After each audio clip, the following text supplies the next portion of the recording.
Good day, sir.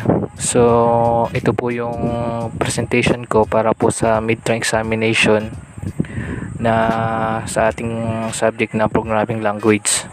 So, napili ko pong machine problem ay yung number 8. So, yung sa number 8, ang nakalagay doon is write a program that accept an ordinary numbers and output its equivalent to Roman numerals. So dito meron tayong sa baba, meron tayong mga basis. Yung meron tayong ordinary numbers and Roman numerals. So dito yung ordinary numbers natin may equivalent siya na Roman numerals. So equivalent nga nung 1 ay I, yung equivalent nung 5 is V, yung equivalent nung 10 is X, then yung 50 L, yung 100 is C, and yung 500 is D, and yung 1000 is M. Then dito sa machine problem na ito, sa number 8, meron siyang sample input and output dito. So kailangan daw mag-enter a number. So nag-enter siya ng a number, yung 2968, yun yung input natin. Kailangan mag-i-input yung user ng number. So yung ating i-code dapat mag-output siya ng Roman numeral. So ito nga yung 2968, nag-output siya ng MMCM LXV triple I. So yun yung output niya. So ito yung gagawin nating sa program. So kailangan natin pumili ng programming language na magpipit dito sa gagawin nating program dito sa machine problem natin. So yun, meron pa ditong naka-note that the maximum input number is 3000. So meaning ang pwedeng i-enter lang na number natin ay maximum 3000. So pag 3001 na siya, dapat meron na siyang mag-notify siya na the maximum input only is 3000. So yun, bago ko ginawa yung program, kailangan ko munang sundin yung programming rubrics para makode itong machine problem na ito. So dito nga sa first category, kailangan natin siya alang-alang yung difficulty of chosen programming language. So ang pinili ko dito ay PHP programming language. So ano nga ba ang PHP? PHP, recursive acronym for PHP, Hypertext Preprocessor, is a widely used open source general purpose scripting language that is especially suited for web development and can be embedded into HTML. So yun nga. So ano ba yung general purpose scripting language? So yun yung mga programming language na kailangan mong i-run sa isang environment. Hindi katulad ng ibang programming language na kailangan mo siyang i-compile o gumawa pa ng .exe para i-run sa iyong machine o sa computer. At suited din siya sa mga web development. Pwede siyang i-embed sa HTML. Tapos, syempre, bago tayo magsimula diyan, kailangan natin ng text editor. So, dito ang ginamit kong text editor ay yung VS Code, yung Visual Studio Code. So, pag na-open mo ng Visual Studio Code, so dito magagawa ka lang ng file. So, ang ginawa kong file dito ay yung convert Roman numerals. So, .php, yun yung extension niya. Kailangan may .php yung gagawin mo sa Visual Studio Code. So, ayan, pwede na tayo mag-start ng coding dito sa Visual Studio Code. Start na tayo mag-coding. So, ang una kong inilagay dito ay yung error reporting.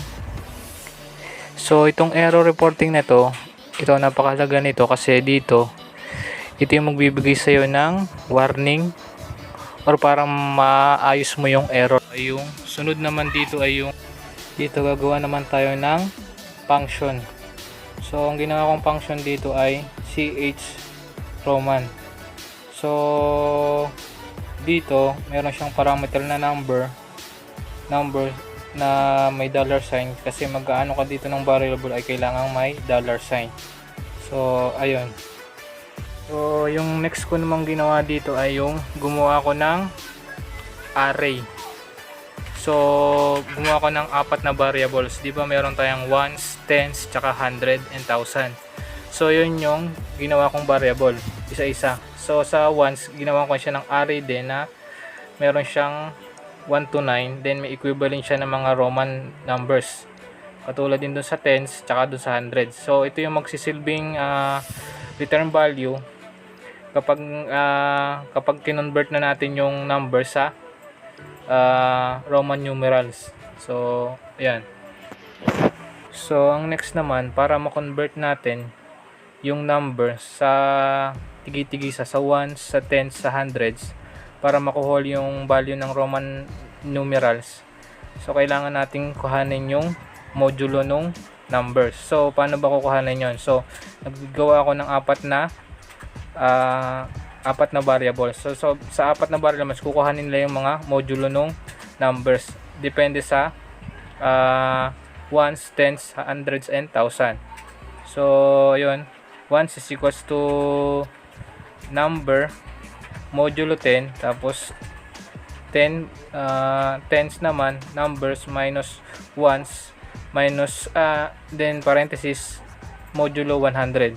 So ganun lang yung para makuha natin yung bawat value nung ones, tens, and hundred dun sa numbers natin. Dito ang kinukuha lang natin ay yung mga reminders. So yung value nung ating sa mga array natin ay naka ones, may mga nakuha tayo dito na mga tens, kaya dapat i-convert natin siya sa ones. Kaya ang gagawin natin ay i-divide natin siya sa tens, sa 100, and sa 1000 para maging ones yung sagot dun sa ating variable. Makikita natin dun sa ating example na 312 na halos lahat ng values natin ay ones na. Meron tayong values na 3, 1, and 2. Code na ito na i-convert na natin sa Roman numerals yung number. So dito daw, if 1000 num is equivalent to 0, ayun 0, kaya sa example natin 0 yung example natin, wala siyang value, wala siyang ma-return na value. So doon naman sa hundreds, meron tayong value na hundreds na 3. So pupunta siya doon sa n100, doon sa array natin na magiging 3 yung index niya.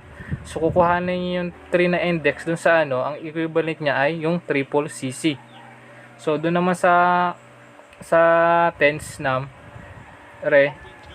yung renum niya, yun yung natin variable doon na para ma-return.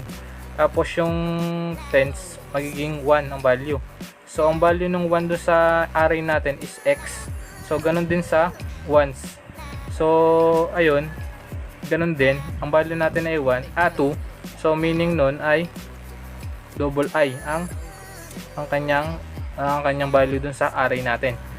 So ngayon nakuha na natin, ito yung return rean. So kaya dapat yan sunod-sunod, nasa unahan yung 1000, hundreds, and tens, ones, kasi yung unang-unang mo nang babasahin do sa pag-return yung 1000, hundreds, and tens, and ones. So CCC x double I ang equivalent ng 312 natin sa program natin, sa code natin. So tama siya. So ang next ko namang ginawa ay nagdagdag ako ng HTML at konting CSS doon sa pagdi-display ng ating program. So naglagay ako ng CSS, HTML. So ayan yung body natin at saka yung form. So yan, i-embed lang natin sa PHP. Yun, naglagay din ako dito ng if I set, tapos $, post, submit. So dito para yung matrigger yung form natin doon, pag naklik na yung submit button, so magti-trigger siya. Tapos yun, mag-get niya yung info nung program, yung form. So dito gumamit din ako ng variable na numeric. So dito para makuha natin yung value nung in-enter nung user dun sa ating HTML. So ito nga, gumamit tayo ng built-in na $, tapos post, tapos nasa loob yung number. So yun yung para makuha natin yung value nung variable na number dun sa HTML form. Tapos dito gumawa din ako ng if else statement na para magkaroon ng condition yung ini-enter nung user.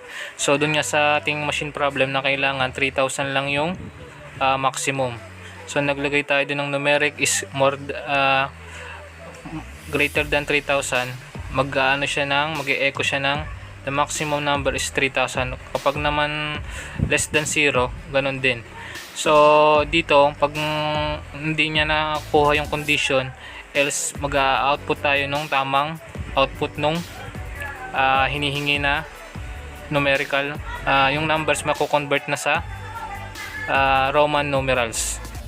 So i-check natin ngayon yung magiging output nitong coding natin.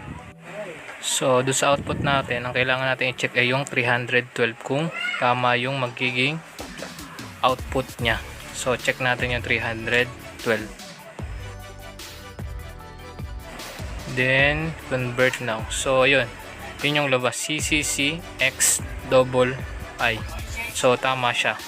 So try naman natin na yung ibang numbers naman. Try natin ng 3001. So dapat mag-e-error siya. The maximum number is only 3000. So tama, nag-error siya. So try naman natin ng iba, 1. So tama pa rin siya, I. So try pa natin 3000. So tama, triple M. So sa syntax naman ng PHP, so kalimitan nag-i-start siya sa less than, question mark, tapos the word PHP, then tapos nag-e-end siya sa question mark, then greater than. So dun sa loob niyon, dun mo lahat i-code yung PHP code.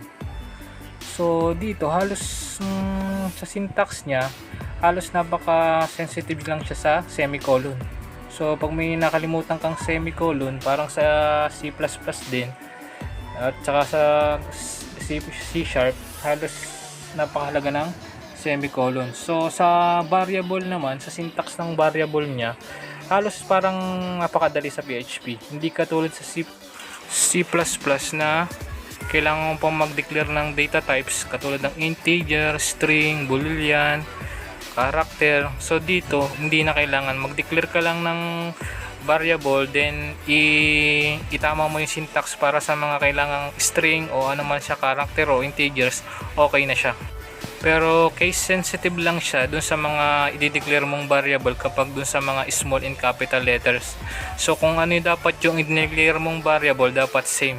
Kasi kapag small letter at capital letter, magdi-different talaga yung value niya. Pero halos sa logical niya, halos parehas lang. Sa syntax lang talaga sila nagkakatalo-talo. So dito naman sa semantic, halos tama naman yung aking output na inihingi dun sa machine problem natin. So inuna ko nga dito ang gumawa ng function para makalculate yung Roman numerals para ma-convert siya. So tapos kailangan dun ay mag-e-enter yung user. So sa user manggagaling yung input. So ayun, gumawa din ako ng echo na para makapag-input yung user. So pagkatapos nun, nag-output naman siya ng tama sa hinihingi dun sa machine problem. So dito sa pragmatics naman, sa tingin ko na gamit ko to dun sa paggamit ko ng array, kasi dun sa array ay inisip ko din yung magiging memory allocation niya. So dito parang tinipid ko yung memory na makakain doon sa device natin. So naglagay ako doon ng mga pointers para yung ipapalit lang doon sa ginawang memory allocation doon sa variable. Dito sa ginamit kong programming language na ito, halos parang napaka-in-demand niya ngayon kasi nasa web development siya. Tapos ang kagandahan pa nito, nakikipag-communicate siya sa database. At embedded pa siya sa HTML, which is the front end. So napakagandang gamitin niya to. Back end, front end, pwede siya. Kaya napakahalaga nitong PHP para sa akin, sa tingin ko. Ang kagandahan pa dito kay PHP ay free siya, na kailangan mo lang siyang aralin talaga kung paano siya gumana at yung mga syntax niya. So dito na po nagtatapos yung presentation ko. Thank you po.